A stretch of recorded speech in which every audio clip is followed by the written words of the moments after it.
1951 October 25 മുതൽ 1952 ഫെബ്രുവരി 24 വരെ വിവിധ ഘട്ടങ്ങളിലായാണ് ആദ്യ തിരഞ്ഞെടുപ്പിൻ്റെ പോളിംഗ് നടന്നത്.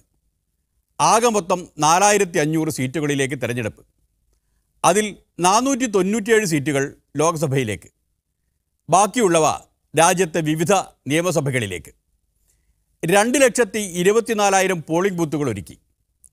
അതിലേക്ക് ബാലറ്റ് പെട്ടികൾ തയ്യാറാക്കാൻ 8,200 ടൺ ഉരുക്ക് വേണ്ടി വന്നു. എഴുത്തും വായനയും അറിയാത്ത കോടിക്കണക്കിന് ആളുകളെ തിരഞ്ഞെടുപ്പിൻ്റെ പ്രാധാന്യത്തെക്കുറിച്ചും അതിൽ പങ്കെടുക്കേണ്ട രീതികളെക്കുറിച്ചും പഠിപ്പിക്കേണ്ടതുണ്ടായിരുന്നു. റേഡിയോവും സിനിമയുമാണ് തിരഞ്ഞെടുപ്പ് കമ്മീഷൻ ഇതിനുവേണ്ടി ഉപയോഗിച്ചത്. തിരഞ്ഞെടുപ്പിൽ പങ്കെടുക്കുന്ന രീതികൾ ചിത്രീകരിച്ച ഒരു ഹ്രസ്വചിത്രം നിർമ്മിച്ച് രാജ്യത്തെ എല്ലാ സിനിമാ ടാക്കീസുകളിലും പ്രദർശിപ്പിച്ചു.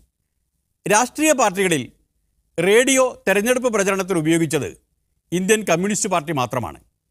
ആൾ ഇന്ത്യ റേഡിയോ രാഷ്ട്രീയ പ്രചരണം നിരോധിച്ചിരുന്നു. അതിനാൽ സോവിയറ്റ് റേഡിയോ ഉപയോഗിച്ചാണ് കമ്മ്യൂണിസ്റ്റ് പാർട്ടി തെരഞ്ഞെടുപ്പ് പ്രചരണം നടത്തിയത്. താഷ്കന്റ് നിലയത്തിൽ നിന്നാണ് ആ പ്രക്ഷേപണം സാധ്യമാക്കിയത്. വോട്ടർമാരുടെ നിരക്ഷരാവസ്ഥ കണക്കിലെടുത്താണ് രാഷ്ട്രീയ പാർട്ടികൾക്ക് ചിഹ്നങ്ങൾ അനുവദിച്ചത്.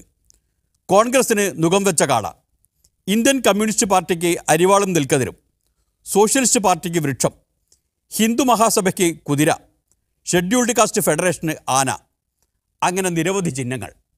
ചിഹ്നം കണ്ടാലും വോട്ടർമാർക്ക് ആശയക്കുഴപ്പമുണ്ടാകുമെന്നതിനാൽ ഓരോ ബൂത്തിലും ഒന്നിലധികം പെട്ടികളും സ്ഥാപിച്ചിരുന്നു. ഓരോ സ്ഥാനാർത്ഥിയുടെയും ചിഹ്നം പതിച്ച പെട്ടികൾ. ഓരോ സ്ഥാനാർത്ഥിക്കുമുള്ള വോട്ട് ആ ചിഹ്നത്തിൽ ചെയ്താൽ ബാലറ്റ് പേപ്പർ ആ ചിഹ്നമുള്ള പെട്ടിയിൽ തന്നെ നിക്ഷേപിക്കേണ്ടിയിരുന്നു. കോൺഗ്രസിന് കാളപ്പെട്ടി, കമ്മ്യൂണിസ്റ്റ് പാർട്ടിക്ക് കതിരുപെട്ടി എന്നിങ്ങനെ വിവിധ ചിഹ്നങ്ങളുള്ള പെട്ടികൾ. ചിഹ്നം പരിചയപ്പെടുത്താനാണ് രാഷ്ട്രീയ പാർട്ടികൾ പ്രചരണ സമയം കാര്യമായും വിനിയോഗിച്ചത്. വോട്ടില്ല വോട്ടില്ല, കുതിരപ്പെട്ടിക്ക് വോട്ടില്ല, വോട്ടില്ല വോട്ടില്ല, കാളപ്പെട്ടിക്ക് വോട്ടില്ല തുടങ്ങിയ മുദ്രാവാക്യങ്ങൾ എങ്ങും മലയടിച്ചു. AKG മത്സരിച്ച കാസർഗോഡ് മണ്ഡലത്തിൽ നിന്ന് രസകരമായൊരു മുദ്രാവാക്യം മുഴങ്ങിക്കേട്ടു. തെറ്റിക്കോ മാറിക്കോ ഗോപാല, കുത്തുന്ന കാള വരുന്നുണ്ട് എന്ന്. പക്ഷേ AKG തെറ്റിയില്ല, മാറിയില്ല. ജയിച്ച് പാർലമെൻറ്റിലെത്തി ഇന്ത്യയുടെ ആദ്യത്തെ പ്രതിപക്ഷ നേതാവായതും ചരിത്രം.